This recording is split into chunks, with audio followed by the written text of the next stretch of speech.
Okay, so welcome to the Ask Me Anything with Cissy. I think we all know what is the Ask Me Anything here, but basically it's an event where you can ask Cissy anything. So as simple as that. I've just put some topics around partnerships, 21st century skill, proposal writing, because that's what many people wanted to hear from, but Cissy is much more than these 4 keywords. So yeah, basically how it's gonna work, feel free to type in either questions on the chat as you have them, or after the end of the question, feel free to raise your hand. Feel free to raise your hand at all times, and Cissy can see you and give you the floor when she's done with one question. And yeah, I think that's it. Nothing much to say. That's the beauty of Ask Me Anything. So yeah, if you have any question for Cissy, let us know. But maybe just to kickstart, I can ask the first question. So yeah, Cissy, let me spotlight you also. Welcome, Shomi and Jasmine. Oh, we have Tam Nguyen. Cool, welcome. I have no idea who you are. Oh, he cannot hear me. Okay, anyway. Cool, okay, yeah, maybe to kickstart with the first question. Cissy, would you like to introduce yourself, but you are not allowed to speak about UNDP or movers?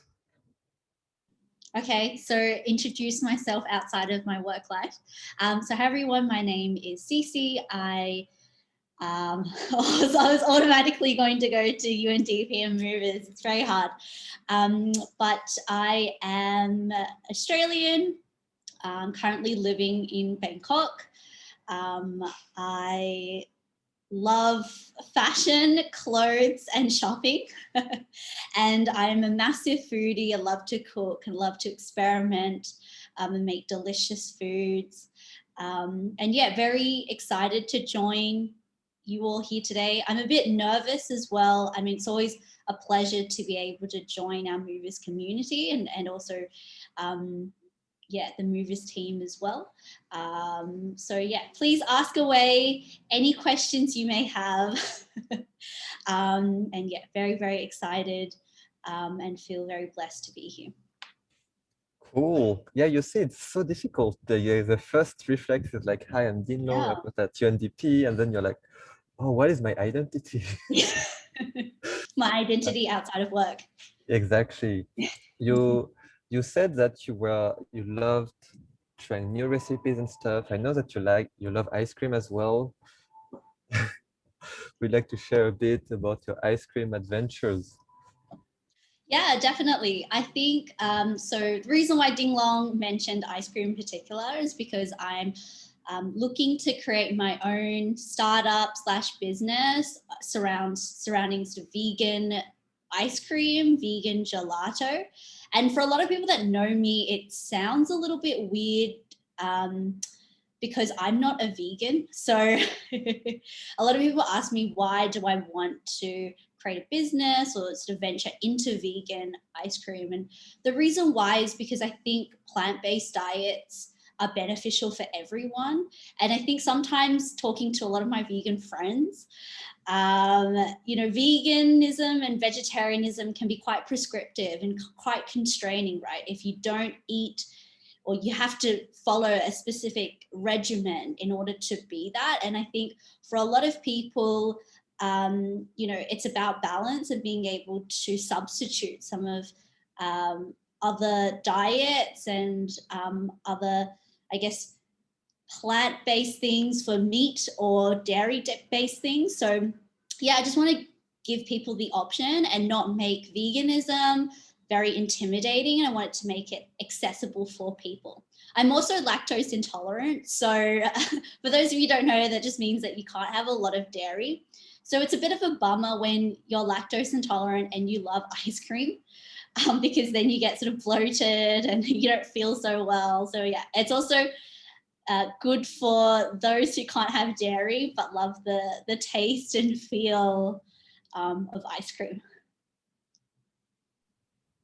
Cool, thank you, Cissy. So we have a lot of questions already. Yeah, Maybe one which is directly related to what you said from Tassin.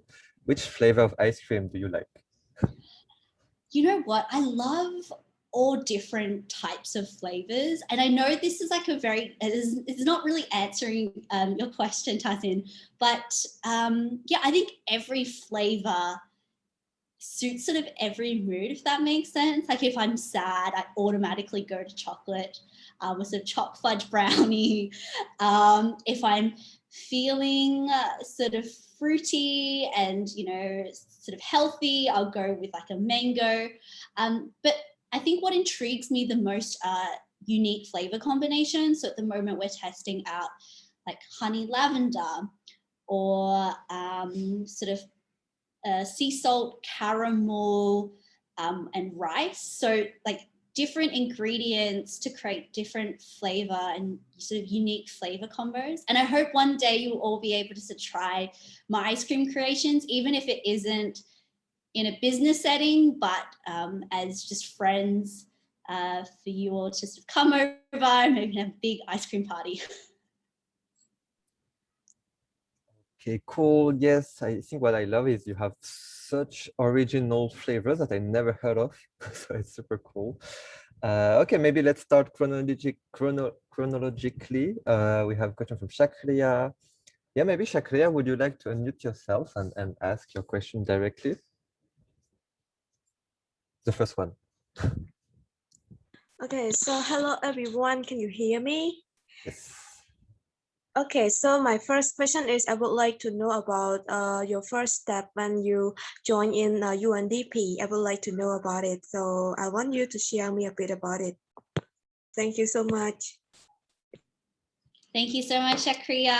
So lovely to have you and to see you. So actually my first start in UNDP is quite a fun story. And in fact, the person who gave me my start, Savvy, is in the call as well. So essentially, I came to Thailand as an exchange student on a government program in Australia. And so as part of that program, I had to do sort of an internship, and then I also had to do sort of an exchange program. At the time, I was studying psychology and I was nearing the end of my time at the university.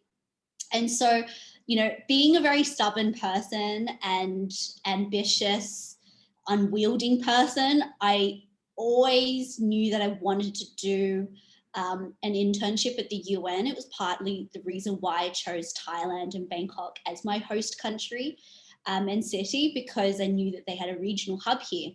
And so it was sort of 2 weeks before my exchange was about to finish. I didn't have any internships lined up. And I met Savvy off chance at an event he was speaking at.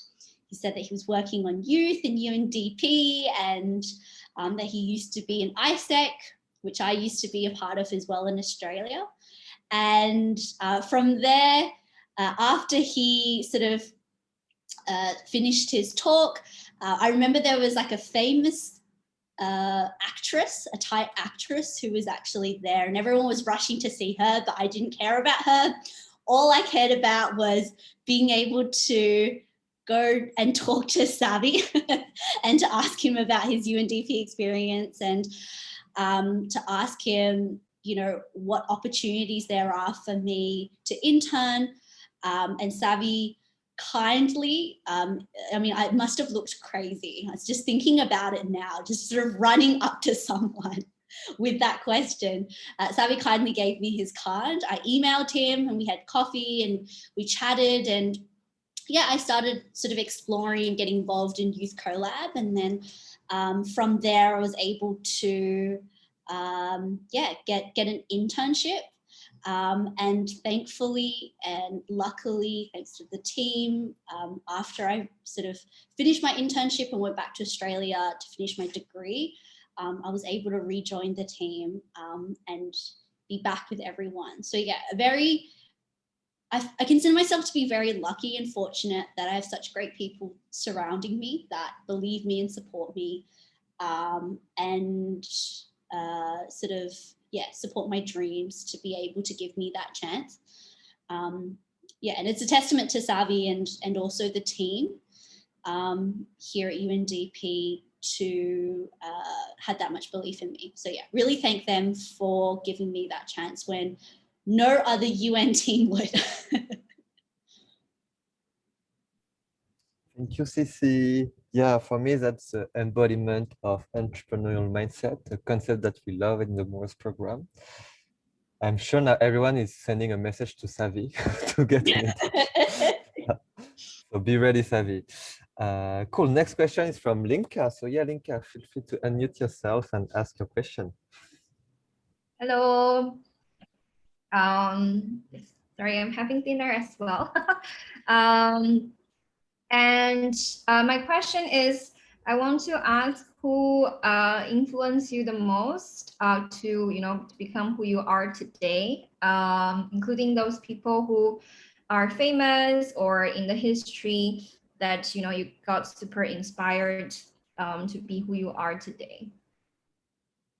Wow, thank you, Linka. And I'm very jealous because I'm hungry as well. So please eat a lot on my behalf as well. In terms of who influenced me the most, I think this might sound a little bit cliche, but I would have to say my mum. And the reason being, she's a very inspiring and amazing woman in her own right.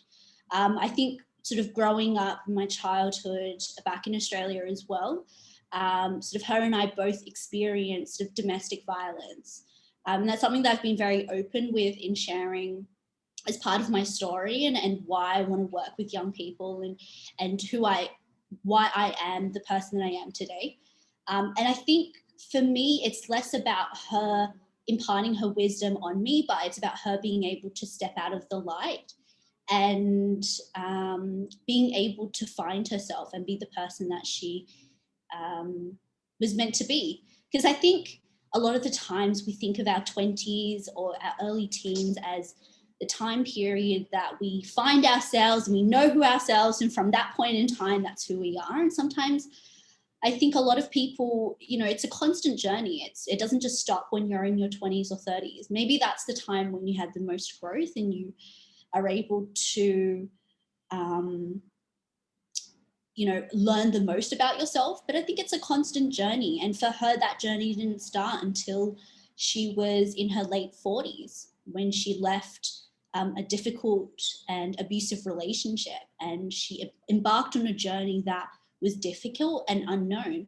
And I think from that point in time onwards, it's that strength and that courage that I really respect. And that I appreciate that, we can learn together collectively. And so that's why I think she would be the person who influenced me the most to be who I am today. I don't think I would be where I am without her.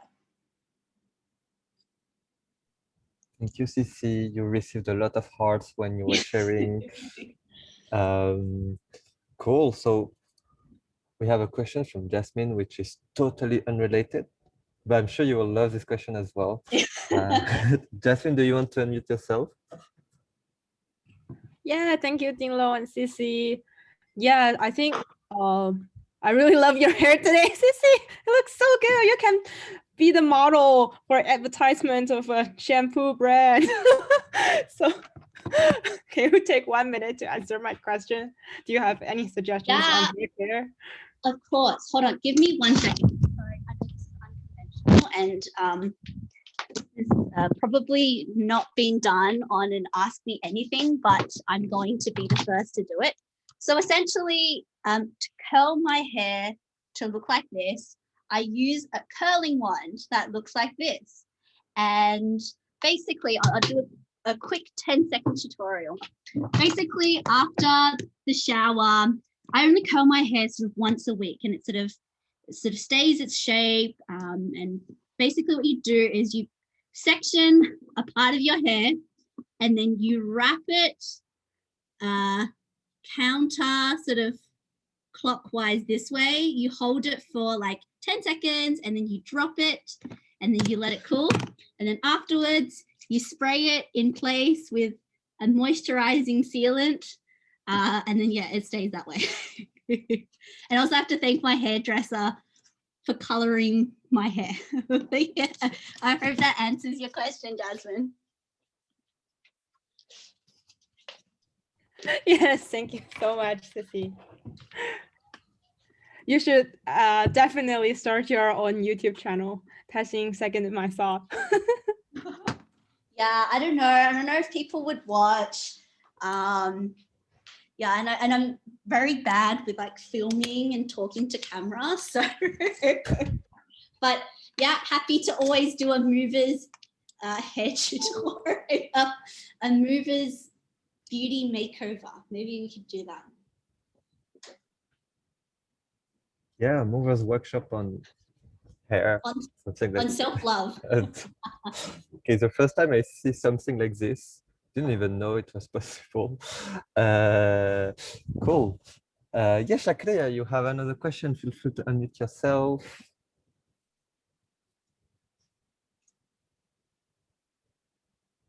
Oh, hello everyone.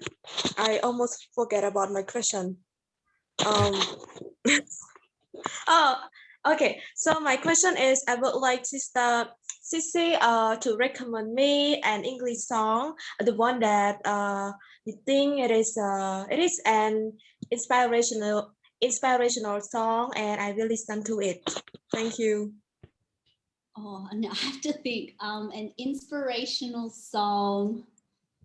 Can I get back to you, Shakriya? I will type in the chat. Yeah, maybe like an inspirational sort of happy song. Yeah, I will. Let me get back to you.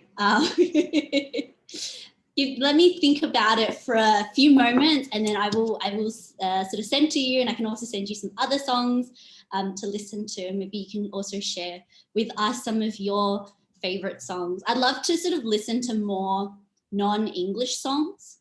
I find that I listen to a lot of like US, UK, Australian artists, but you know, I'd love to be a little bit more global in my music.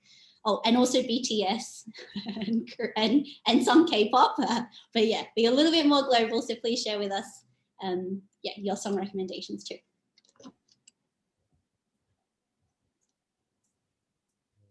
Yes, Shakira, feel free to share with her Cambodian songs.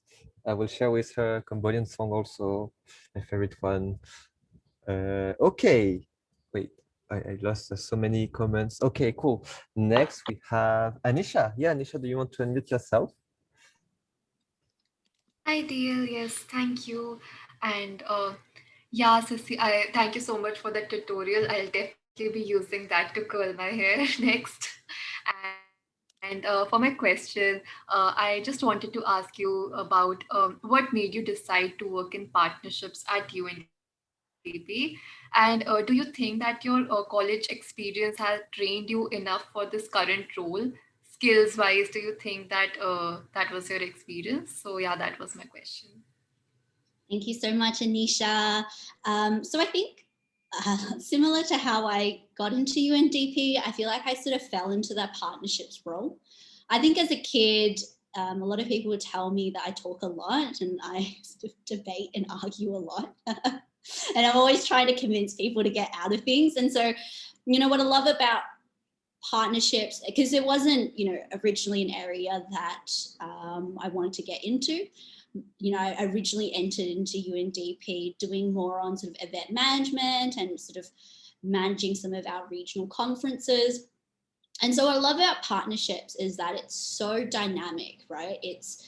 You never know what happens. You never know what a partner does. It's, you know, you can never anticipate some of these things. Sometimes, you know, partnerships is really about opportunity meeting preparation. You can have a great partner that you love and you want to work with, but there might not be that spark or that opportunity to do so until later on. So it's really a very dynamic space. In terms of my college experience, I would say no. No and yes in some ways. No in that I studied psychology and public health, So, you know, thematically and I guess on a technical skill level, it wasn't something that necessarily prepared me unless I was telling people how to run a public health campaign, which I still haven't done yet in a partnerships meeting. But I think what did train me is that, you know, in psychology and I think just going through the process of uni itself, it's about adaptability, it's about flexibility. And it's those soft skills. And that's why I really love movers, is that we focus on skills that might not be taught in the classroom, but are equally important, if not more important, when you go into the workforce. And it's really those soft skills, learning on the job, learning on the job, being adaptable, being critical. And what I mean by that is critically analyzing information and really understanding different perspectives is really helpful. And I think in that sense, psychology was very useful, right? Because I think partnerships ultimately are about relationships.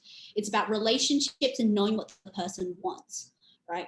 I think a lot of the times people approach partnerships by what can I get out of the partner rather than what can I give the partner.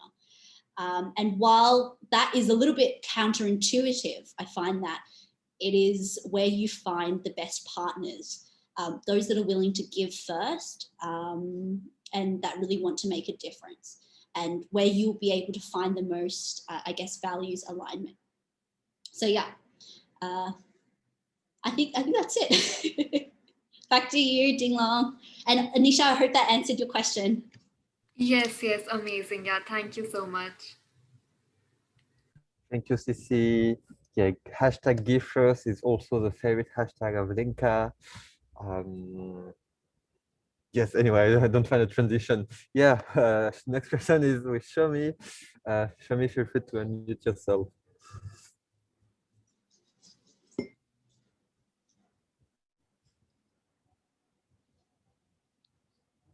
Do we have Shomi Hassan Chowdhury with us? Hello. Hi, sorry, can you hear me? Yes. Okay. Hi, Cissy. So my question is not a question, but can you share with us your most embarrassing story?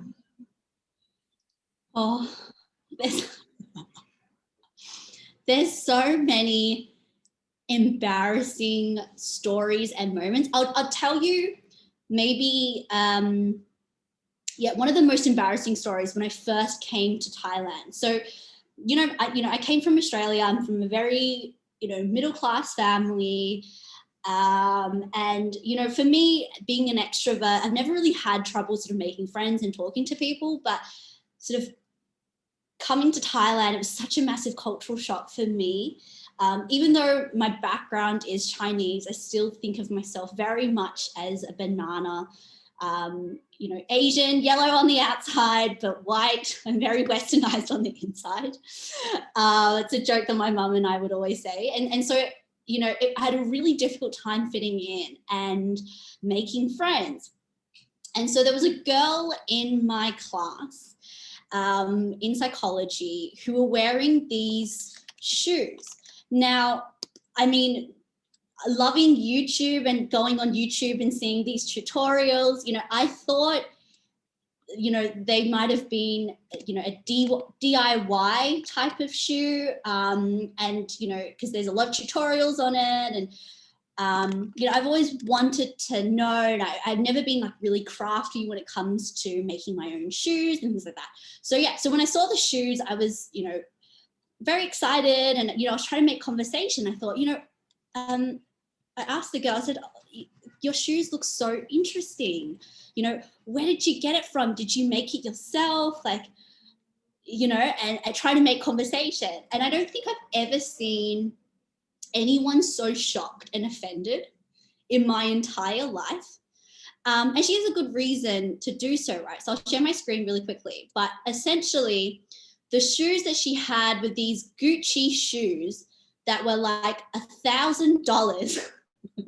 And she was like one of the first 1,000 people to be able to get these shoes. It was like very much a status symbol. And I asked her if she made them herself and used hot glue gun to like glue the pearls and the things together. So yeah, and that was really, I think that was probably the most embarrassing thing, especially for someone that loves fashion as well. I just could not understand why someone paid $1,000 for those shoes. But yeah, I don't really talk to her anymore. She doesn't really talk to me. So, but I think after that day, she definitely didn't wear those sneakers again, at least to class. So yeah, that's the most embarrassing story, at least in Thailand. Well, you ruin her whole, the rest of her life. Oh, cool. Yeah, next is we have Linka again. Linka, feel free to unmute yourself. Yeah, Ding-Long, I don't know how you do it. You always ask me, am I about to take the next bite? I do it on purpose. Yeah. Oh, I also, let me see. What did I ask?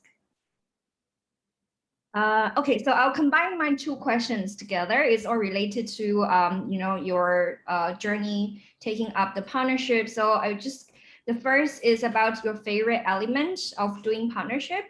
And the second is the biggest thing you've learned, you know, while you're doing partnership. Yeah, thank you, Linka. I think my favorite element when doing partnership is that I'm able to bring the vision alive for people that do programming. So like when Linka and Ding-Long have an amazing idea, I love that I am part of that by helping bring it alive, bring resources to it and making it a reality. I'm not someone who is naturally creative. I will admit that. I'm always in awe and always just so inspired by like Linka and Ding-Long being able to come up with these awesome, crazy ideas. And, you know, for me, I see myself as an add-on value, as an improver. So I love being able to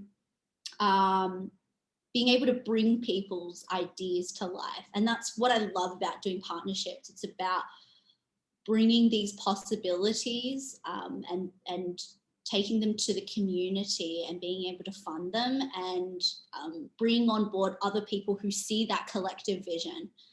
What was the second part of the question? It was what I learned the most, right? Doing partnerships. Okay, cool. What I learned the most doing partnerships, I think I would say that partnerships take time. I think in a lot of people's minds, partnerships is something that, you know, you meet a partner and then it's very sequential, right? You meet a partner, you send their proposal through and then they get back to you, you refine it. If it works, it works. If it doesn't, you move on to another partner. And I find partnerships to be very time consuming and also a little bit messy, right? The process isn't always a very linear process. Sometimes you come to a partner at a different point in time. For example, using movers and one of our workshops with LinkedIn, that partnership initially started sort of 2 years ago, and it was more focused on sort of social entrepreneurship. And you know, we loved the partner and they were great, but didn't find the entry point. And it wasn't until sort of 2 years later, and we had the movers program, that we really figured out that niche and that area that we can work in together. That's when we created that employability and sort of digital branding workshop together. And we found, you know, a sweet spot that works for everyone. So that's the thing. It's very unexpected. Sometimes a partner comes unexpectedly. Sometimes it takes a very long time. So yeah, it's just about trusting the process, and that if you know, it's less about what you say and more about how you say and how you approach the partner, because at the end of the day, you're dealing with another person. It is a relationship at the end of the day. Two people or more representing their respective organizations coming together and seeing where the fit is. So at the end of the day, it's about, that human connection. And I think if you make a good impression on that side, the partner will always come back and, we'll find a way just to sort of support each other. So yeah, I think that's the biggest lesson I've learned and favorite element of partnerships. Thank you, Cissy. So there's so many questions and there are a lot of deep questions. I'm so excited for it. But still on partnership, we have a second question from Shomi. Maybe it's related a bit to what you just said, but let's see. Yeah, go ahead. Over to you, Shomi. All right. Thank you, Cissy, for your last answer. That was very insightful. And yeah, as Dinh-Long said, it might be a bit related. What is an advice you wish someone had told you when you started working in this whole partnership space? Thank you, Shomi. I think the advice that I wish someone would tell me is that it's okay to say no. And as crazy as it sounds, but sometimes it's okay to say no to a partnership, or sometimes it's okay to say no to funding coming in, right? Because everyone always talks about sort of resource mobilization, getting money, but part of getting money is also being able to deliver what you've promised to the partner, or being able to follow through with what you've promised, right? And so, it's making sure that when you approach partnerships that you partner with people that see your value and recognize your value. I think, especially at the very beginning, I remember sort of chasing partners who may not necessarily want us or see our value, but because they have money, you sort of chase them. And it's really about finding that alignment, that even though you're seeking money and resources maybe from a partner, that they're, they should also respect you and see your vision as well. And if they don't align, then that's okay. There are other partners out there that may be a better fit for you and that are better aligned with what you do. And I think saying no can be very, very difficult, whether that's, being a startup, or whether it's sort of the Movers program as well. But it's really important that you protect your brand and you protect your values, at least for the Movers side. Dinh-Long, Linka and I, and also the wider team, we often have chats about what are our values, what are our non-negotiables when we seek a partner. And for us, that non-negotiable is ensuring that every young person has an opportunity to be part of Movers, and that Movers itself is run by young people for young people. And we want to maintain that integrity, and we'll never partner with anyone who doesn't share those base values. So having those base values is so important. Because it's not always about the money, it's about what you want to do and the impact that you want to do and how you're going to get there, and not compromising who you are along the way, because there will always be someone who will see your vision, but once you've sort of lost some of that control, sometimes it's hard to sort of get back.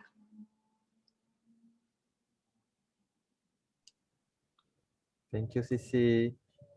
Just to say a random comment, we have the core value exercise in the leadership workshop. It's more for individual, it's like a GPS when taking decision, guides you on what to do and not to do. And yeah, I think it's interesting. It's also an interesting exercise to do for your organization as a group. What are you willing to accept every partner? What is your, so I think it's very interesting to hear that. Thank you, Cissy. Now we have a question from Aljon. Sorry, I don't know who you are, but feel free to unmute yourself. You can introduce yourself as well. Hi, Cissy. Hi, everyone. This is Aljon from Starius Hong Kong. Just wanted to ask, what is the world that you see? Like, what does that look like? The world that you would want to see? Thank you. Thank you so much, Aljon. Lovely to see you again. Have the pleasure of working with the Storius team. So yeah, really glad to be able to touch base again. In terms of the world that I hope to see and look like, I think it's a very, very good question, very deep question, something that I don't think I've actually thought of very deeply.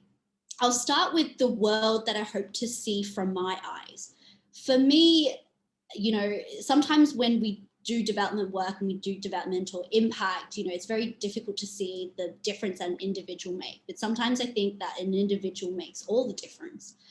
For me, the change that I want to create in the world is to leave the world to be more kinder, giving and understanding than when I first found it. You know, for me, I think sometimes we don't have to always agree with each other, but it's about always coming at a place with empathy. And I always say this, that everyone deserves empathy, no matter who you are or what you've done with your life. You always deserve to have someone see a situation from your point of view. Of course, empathy does not mean that you condone someone's actions. It does not mean that you agree with them, but it means that I'm able to step into your shoes and understand your thought process on why you see a situation the way that you do. And if we come at situations always from a place of empathy first, I think we will leave the world with much more understanding and be much kinder. And I always say this as well, is because this is something that I struggle with as well. I think for me, my natural tendency is to leap to a judgment and to not listen to people. And so I love to become even more empathetic and more understanding. Because as much as we like to think that some people are just crazy, people make decisions based on their life experiences. And while we don't understand the end decision, we need to understand that process. So that's the world that I hope to see from my own personal view and from my own sort of, in my life journey, no matter where I go. In terms of where I hope to see the world in this context, for me, my work and movers, I'd love for us to empower young people and give them the confidence to be leaders. And if they can get jobs while they're at it, that would be amazing. But for me, it's about building up young people to believe in their own strength, to do what they dream of.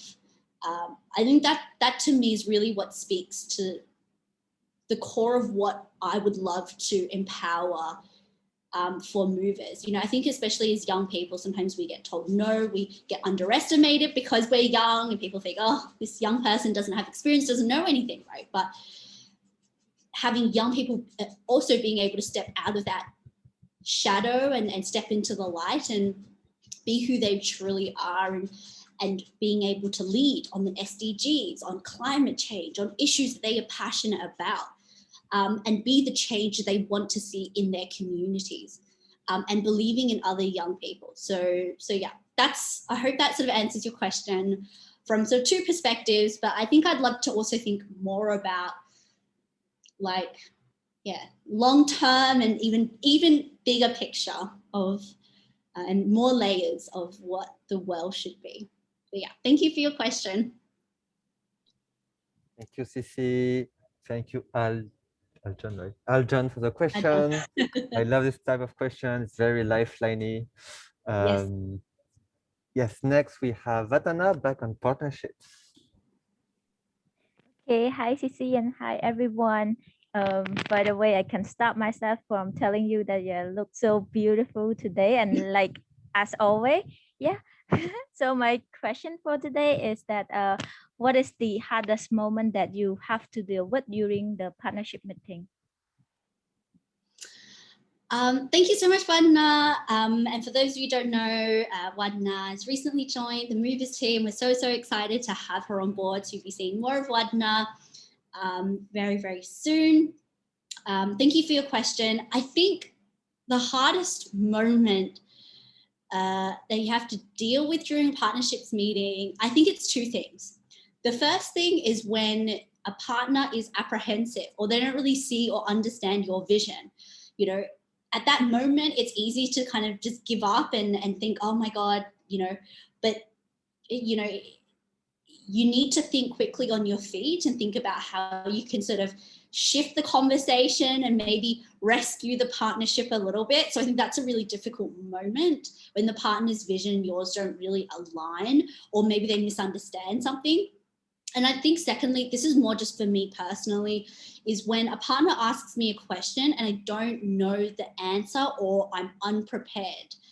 And I really, really hate that because yeah, like I said, partnerships is preparation meets opportunity, and not being prepared sort of kills at me a little bit.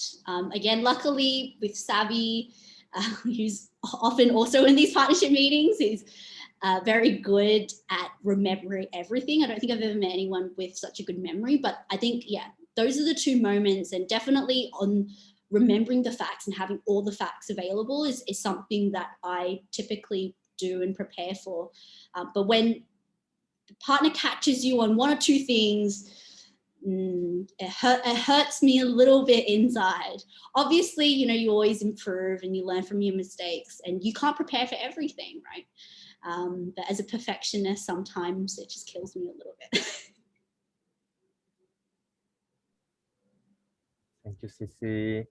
You have a heart from Batana. Next, we have a question from our friend Veresa. So long time no see, Veresa. Super nice to have you. Yeah, feel free to unmute yourself and ask your question to Cissy. Hey, Cissy. I hope you can hear me. Yes. Okay. I'm Veresa. I'm right here in the middle of the ocean in the Pacific Island, in the Fiji Islands. And my question, Cissy, would be, do you have any new innovative partnership that you would like to share with us? Great, thank you, Varasa. Thank you so much for your question. Yeah, I mean, you know, what's great, just to start off, what's great about sort of our team is that I'm also not the only one working on partnerships. I think I mentioned Savi, but also I'll mention one of our other colleagues, Rochelle, who works on partnerships and does amazing work. And she's very good on innovative partnerships and sort of impact financing. So I guess just from my experience on movers, in terms of new innovative partnerships, I don't know how much detail I can share because there's things that are in the pipeline, but I would say what's happening that's quite new at the moment is sort of being able to work with other UN organizations to do resource mobilization and partnerships together. And I know that sounds a little bit lame, but I don't think it's something that, at least for me in my short career, that I've seen. So at the moment, we've been working with UNICEF, UNDP, in partnership with UNICEF, sort of bring together a massive regional youth project. And there are sort of three main pillars on education, on sort of civic engagement, sort of youth leadership, and then on entrepreneurship. And it's been really interesting to be able to see that actual collaboration between organizations to support resource mobilization and bringing in multiple donors, whether that's people from, you know, like bilateral donors like governments, whether that is sort of private sector, whether that's philanthropy and sort of high net worth individuals who, you know, just have family money and some family wealth that are willing to contribute. And that's something that for me is very, very interesting, and is also, I would say is very, very exciting. I think the other thing that's really interesting that I know we're sort of working on at UNDP is looking at sort of Islamic financing.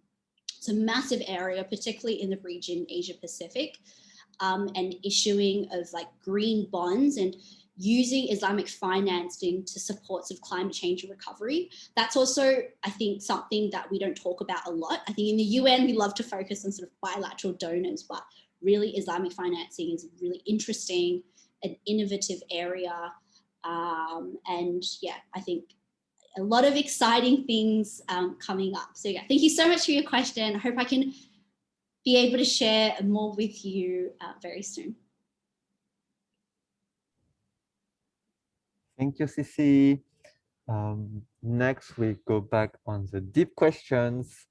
So over to you, Tassin. Hello, everyone. Hi, Cissy. So, firstly, just a little compliment, like everyone, that you are looking really gorgeous today. And I think I have, after a long time, just broke the shackles of the partnership questions. So, oh no, Aljon asked sometimes before. So, do you want to become anyone who you follow in your life, like him, or do you want to become the inner Cissy? That was my question. Thank you so much, Tassin. Thank you for your compliment as well. I think for a lot of people and a lot of the movers team as well, I rarely sort of get dressed up in front of Zoom cameras these days. Ding-Long, Linka, and the team all know that I love to be in my pajamas.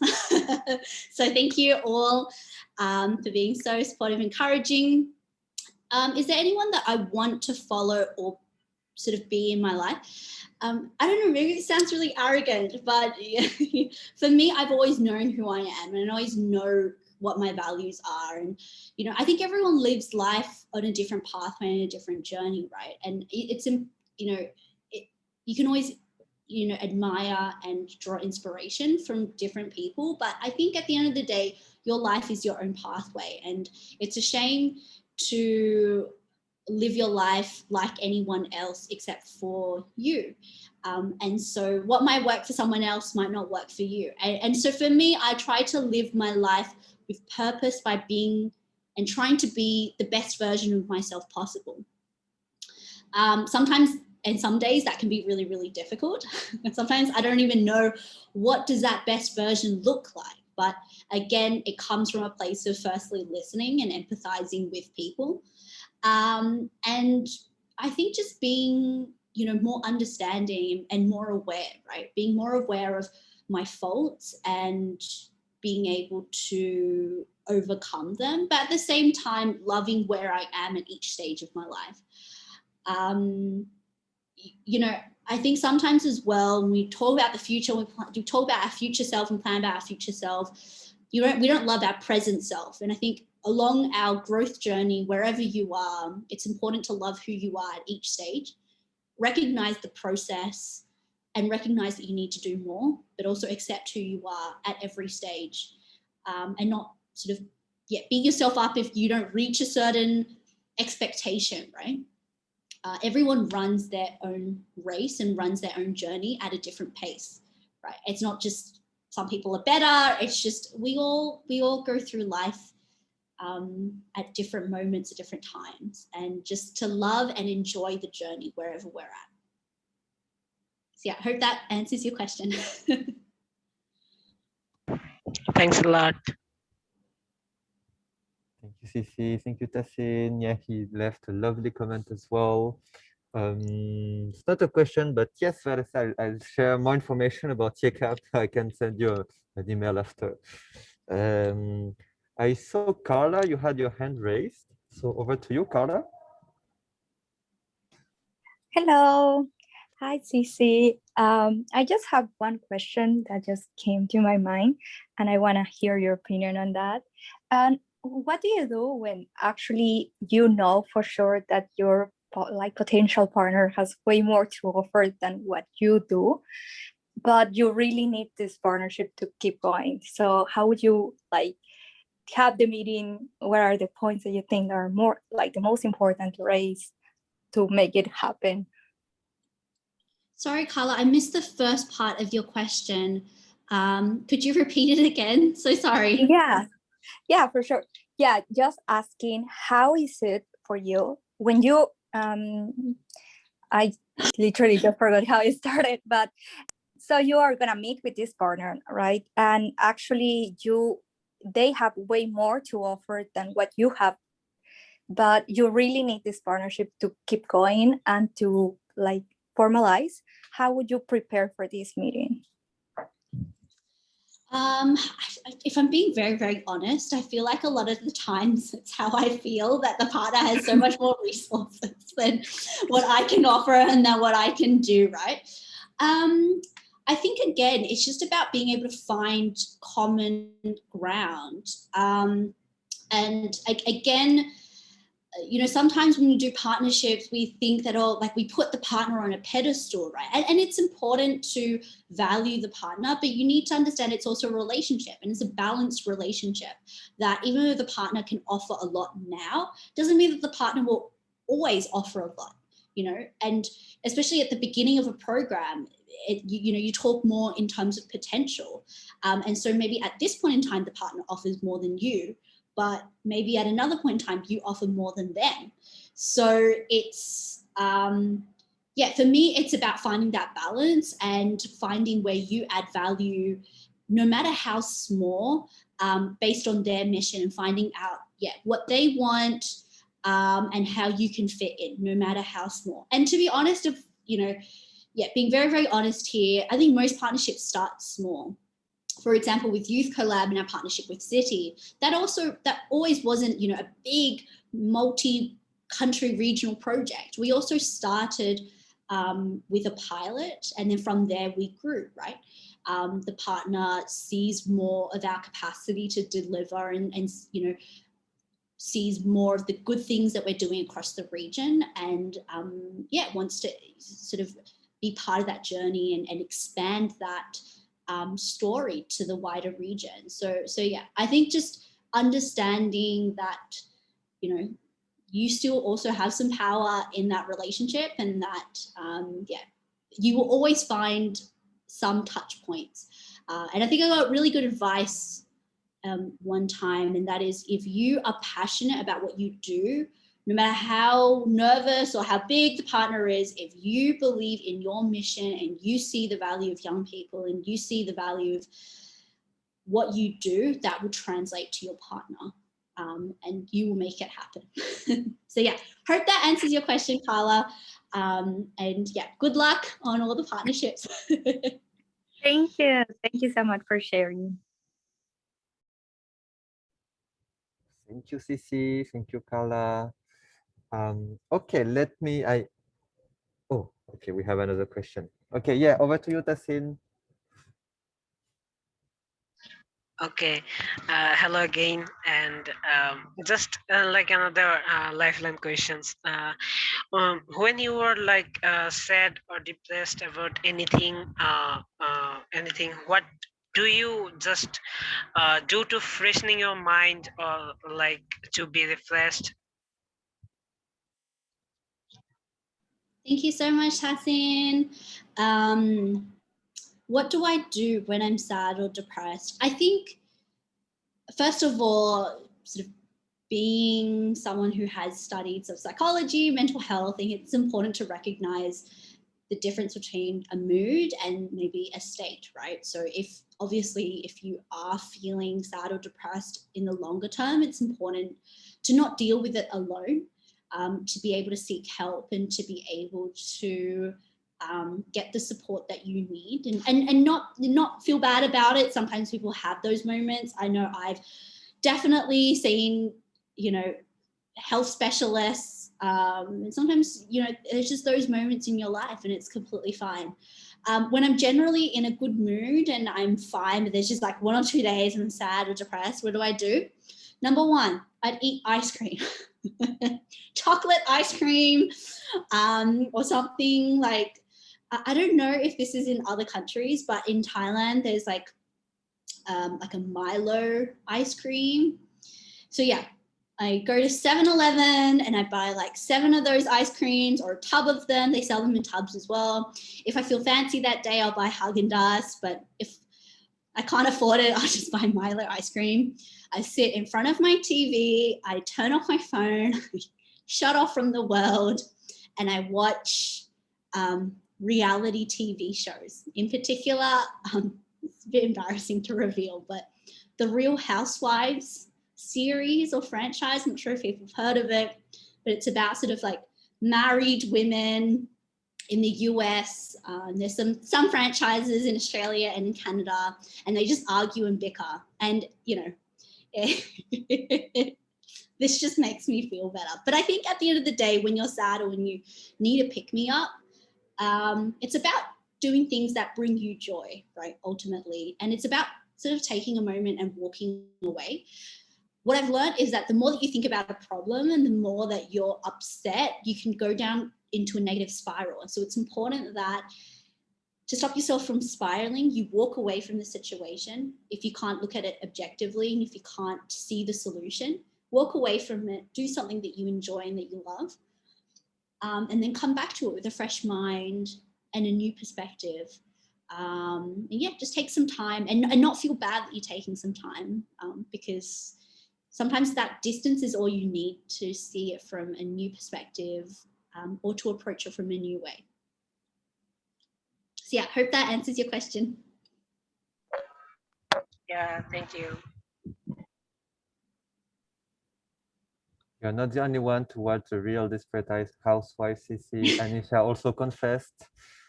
But we recorded this for eternity. Cool. Maybe let me invite those who haven't asked a question yet. We have Anahita, who's been smiling a lot. Do you have any question for Cissy, Anahita? Hello, Cissy. Thank you, Dinh-Long.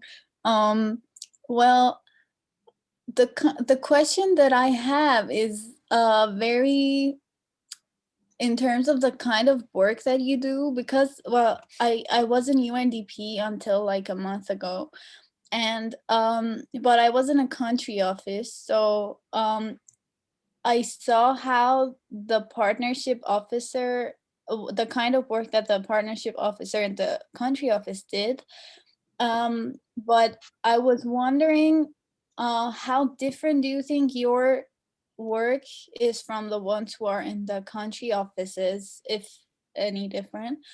And well, have you ever, I don't know exactly in terms of roles and hierarchy or teams how that works, but like, is there a plan to, I don't know, engage country offices in order to enable resource mobilization across the region, so that the partnership officers and country offices can be aware of more opportunities in order to enable resource mobilization? Thank you so much for your question, and lovely to see you. It's always good to see you, and thank you for being such a big supporter of movers. That's a great question. And just to answer the first part of your question, I think there definitely is a big difference between regional partnerships and sort of national partnerships. And I think there's also a big difference within the teams regionally as well. But in terms of between country offices and regional resource mobilization, I can't speak for other people, but from our perspective, we work on a specific area on youth, and we have a specific project, Youth CoLab. And so our mandate is very, very clear when it comes to partnerships, on what we do and how we raise and mobilize resources. For the country office, that might not always be the case. For some country offices in the region, from my understanding, they don't have a dedicated partnerships person. Sometimes it's pulling together someone from different teams, maybe a representative from each team, and having partnerships committee, right? For some countries, they're starting out partnerships. They have never had a partnership strategy, so they're setting out the SOPs or the guidelines. And for some countries, they do resource mobilization really, really well. They have a partnerships person or their programming person, very capable, and each team raises money on their own. So yeah, I think the approach is definitely not uniform, and the experience therefore can also be very different depending on the country office and depending on the environment that you're in. Some countries have a big government backing, other countries have a big private sector area. In some countries, it's just difficult all round and you need to rely on bilateral donors. And so, you know, if there's a plan regionally to support resource mobilization, you know, I can't speak for, I guess, the whole of RBAP and the region, because, you know, again, you know, unfortunately, that is a strategy and something that is still in discussion. But at least from the youth side and from Youth Collab side, it's definitely something that I know my colleagues are working on. So for example, as part of Youth Collab, we have the Youth Empowerment Alliance. And from that, we're looking to pilot youth empowerment alliances nationally in some of the countries this year to support countries in building their own alliances, and perhaps that will trigger and sort of support more resource mobilization funding. We're also looking at ways in which we can support the capacity of ecosystem partners at the national level, and perhaps that way we can better support and do partnerships better. So I think definitely, at least from the regional youth team, we're doing a lot to try and support our country office staff to help raise resources. You also have like Linka, Dinh-Long, and also Cynthia, who are amazing country office coordinators who are supporting our youth focal points along the way and making sure that they're supported as well. So hopefully our youth focal points feel, well supported in that aspect, but definitely, I hope regionally and I think across the board in all UN systems that we are better at sharing resources and better at resource mobilization and maybe standardizing that support across the board. So yeah, I hope that answers your question. It does. Thank you, Cissy. No, thank you so much for the question. Thank you, Cissy. Thank you, Anahita. So, okay, giving this opportunity, if Wei Swan Lu, Aggie, or Savi wants to ask a question to Cissy, it's your time. Let's wait 5 seconds to see. If not, let me ask a question for them to get warmed up. I have a lot of questions I want to ask. I don't know which one to choose, but it's a question I started to ask recently to people. Someone asked it to someone else in front of me. I was, wow, it's such a good question. But did you have any childhood dreams that you gave up?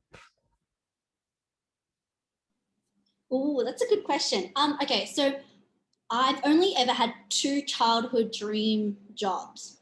The first was to be a scientist who doesn't harm animals. That was up until the age 6. And then I realized I was really bad at science and bad at maths. So that's probably never going to work out.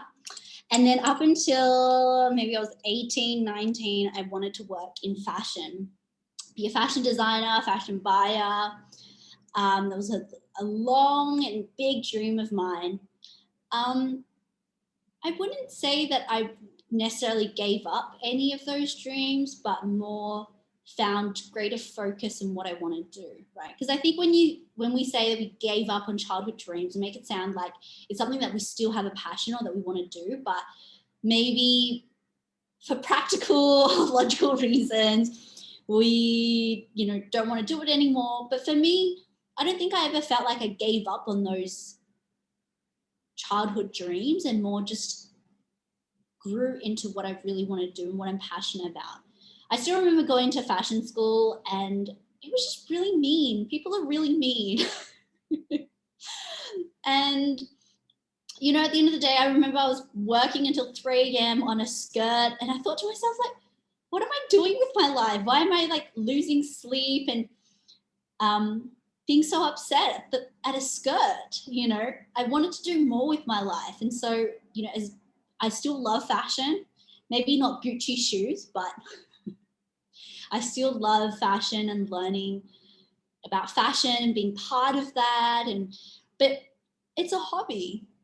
So it's still part of my life and very much, you know, who I am, that it's not my life's calling. And yeah, and in terms of not harming animals, I'm now the proud owner of 2 pets.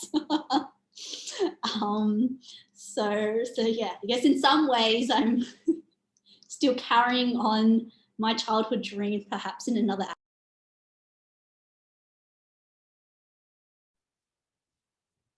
Cissy, you muted yourself before you finish your last word. Oh, it's okay, we got sorry. it. Cool, I see Savi put the video, so I'm sure he has a question for you. Yeah, maybe. No, thanks for sharing. I think it's good for everyone to hear about your journey and the work you do on partnerships over there. So I think my question or thought process would be, I think, most related for the entire team, and you are being a reflection of our entire Youth Collab team, is the role of on role of partnership and the skills of entrepreneurship.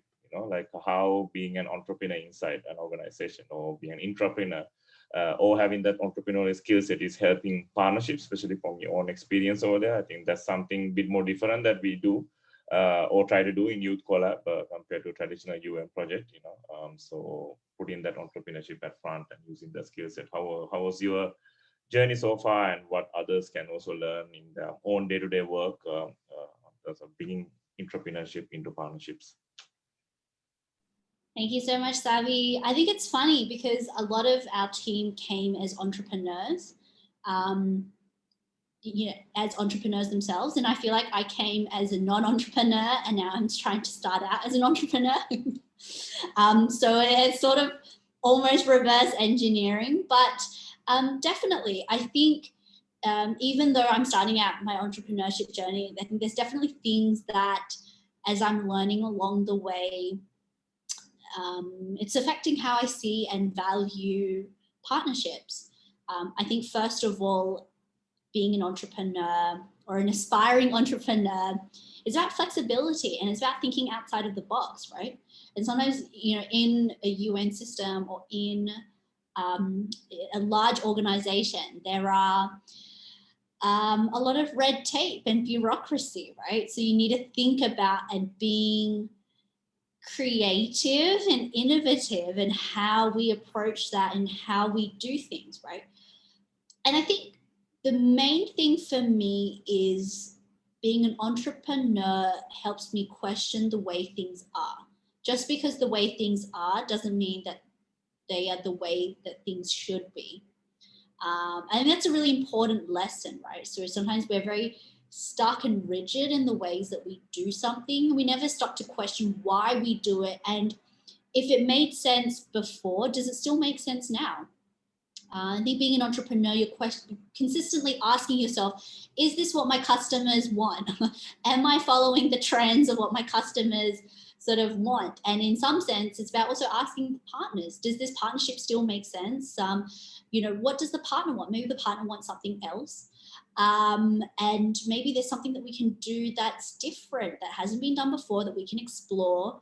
And we challenge the way that things are done, not just because they are done that way, but you know, we change it for the better and doing it in the way that we should, and leading that charge and leading that, even if that bears some risk to us as a project or maybe to a team, but at least we're leading the way and creating change within the organization to create change outside of the organization, and to really support and impact communities. So yeah, thanks, Savi. Thank you, Cissy. Thank you, Savi. And welcome, Gansham. So just for the context, Gansham, feel free to ask anything to Savi.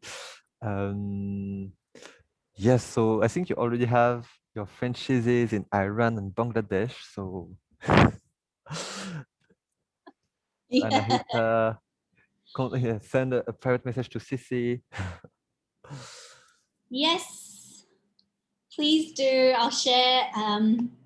Yeah, I'll definitely share with everyone, maybe in the next Ask Me Anything or in the Movers community page. I'll share more. We're hoping to launch maybe August this year with a few flavors. So be in touch.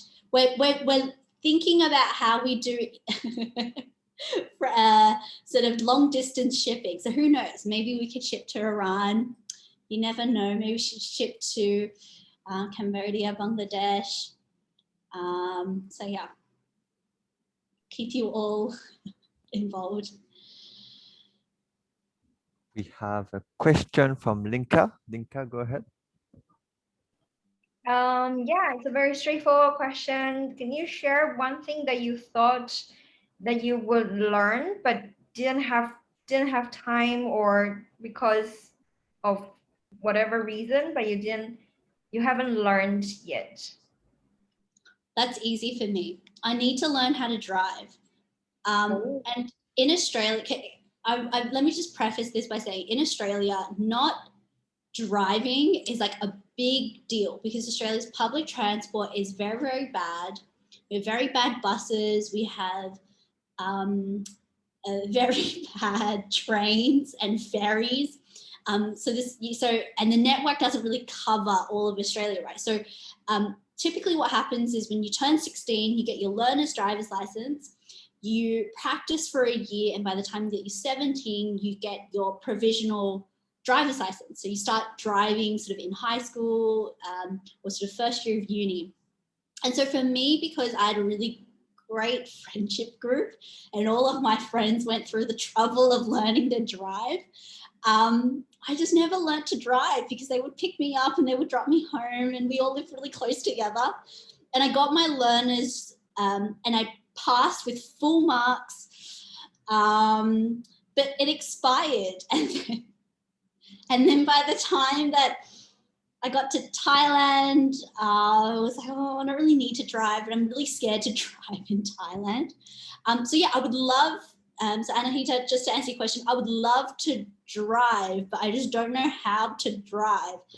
And I'm thinking of maybe getting my driver's license in Bangkok and not drive in Bangkok, but then taking it back to Australia. So I've got a driver's license of some sort, just so that, yeah, because when I go home, you know, my mum drives me, like, you know, drives me around and takes me to see my friends.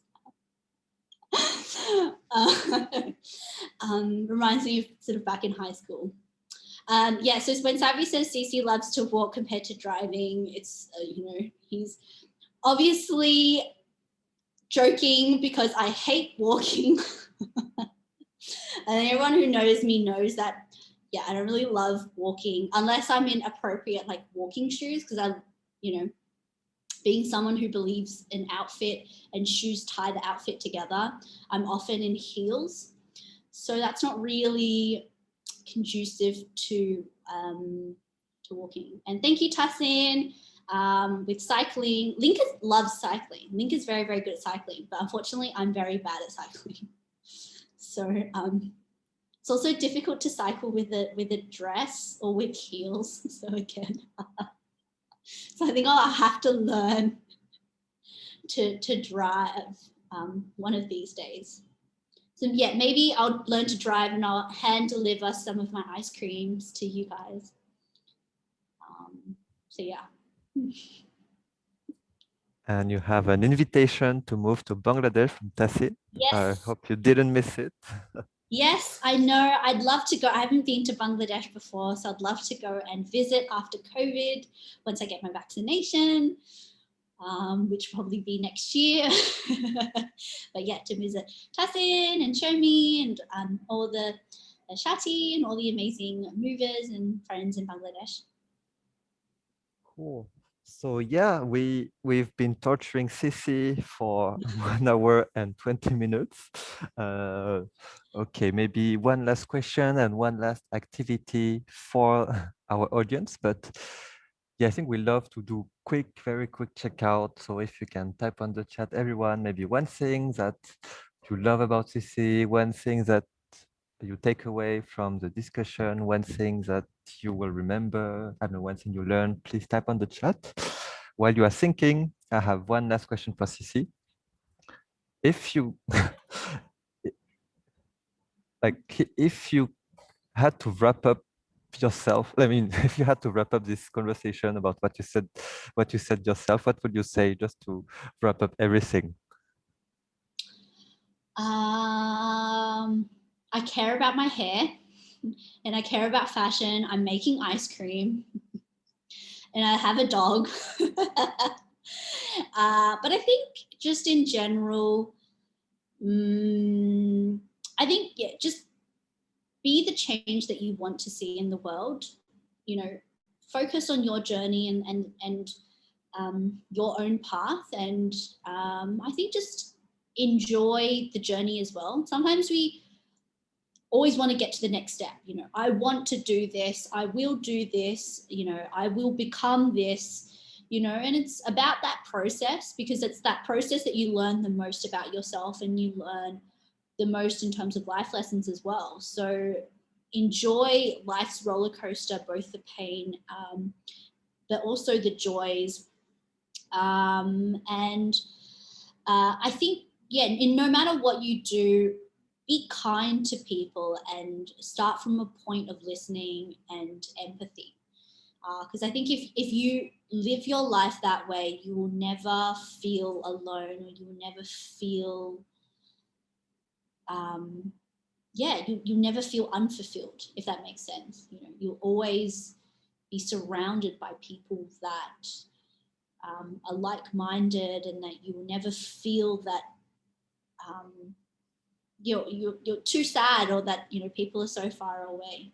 So yeah, I think recognizing your own inner strength in your own journey, enjoying that journey, and then to do everything with kindness, and with empathy. Because at the end of the day, right, it doesn't matter what you do in your life. It doesn't matter how much money you have in your bank account, you know, what you end up achieving, you know, or how people remember you. It doesn't matter if a lot of people love you and remember you. It's who you are and what values you exude, and whether or not you've lived your life with the purpose and with the care that you want to see in the world. So yeah, very values-based and philosophical way to end. And thank you everyone for coming. I just want to share as well, just like personal reflections, right? Because, you know, for me, a lot of people look at me and they're like, oh, she's like very confident. And, you know, I am very confident, and I love myself a lot. But, you know, I was very nervous that no one was going to come, that no one, you know, would listen or sort of want to be here. I didn't know. Actually, I remember like when Linka and Ding-Long asked me, I said, oh yeah, I can do an ask me anything, but I don't know if I have anything to say, right? So I mean, just want to show my appreciation to both of them in particular, for always having my back and for always believing in me. And not just me, but also the wider Movers community. I joined Movers not only because of the program, but because they made me see the value in the program, and they willed me to believe in people, and they act, and they're such great role models to act the way they want to see the world. And yeah, I just want to thank them in particular for hosting this AMA, and for everyone who came, and I hope took something. I hope, yeah, we'll be able to have more of these conversations. And yeah, I think this year we also talked about it, that I'd love to be a bigger part in the Movers community and do more workshops, and not just be behind the scenes, even though I'm very scared to sort of step out and do workshops, because you have two amazing facilitators. But yeah, I'm slowly coming out of my shell as a facilitator and learning more about it. And yeah, I'd love to explore more, and my door is always open. And thank you so much again. I feel so blessed and thankful to be with such great people and be genuinely part of a great community, so difficult to find. Thank you so much, Cissy. Yeah, no, it's funny. You were thinking, oh, I don't know what to say, but you managed to speak nonstop and answer all these random questions, and you created this huge fan club of Cissy here. So no, thanks so much for accepting our invitation. We are also so proud to be working with you, and maybe actually we have a final question from Jay, so we'll conclude on that.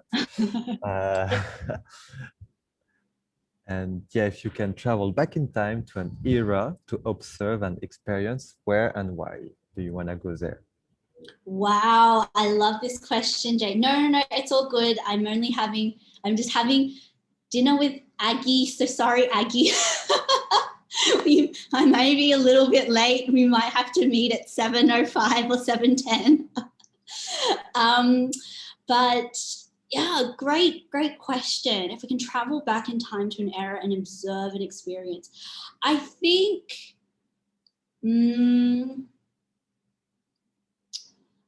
I would go back in time to when